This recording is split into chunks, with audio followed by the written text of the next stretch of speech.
Million years पहले, ये साइंसदानों के मुताबिक है, ये कायनात वजूद में आ चुकी थी और बहुत कुछ हो चुका था।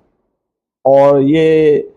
ज़मीन व आसमान बड़ी खूबसूरती के साथ एक ख़ास निज़ाम के तहत चल रहे थे। और फिर जितनी ज़िंदा मखलूक़ात हैं, वो ज़िंदा मखलूक़ात 100 में से कम अज़ कम 95, ज़्यादा ही लोग बताते हैं, वो नाबूद हो चुकी, ख़त्म हो चुकी। यानी हम जो ज़िंदा चीज़ें इस वक़्त देख रहे हैं लाखों करोड़ों,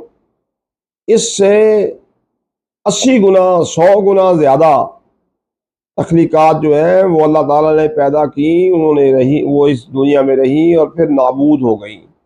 और ये जो फॉसिल वगैरह हैं उनसे साइंसदानों ने निकाला हुआ है, जैसे कि डायनासोर जो हैं वो 1 करोड़ साल तक इस दुनिया पे हुकूमत करते रहे और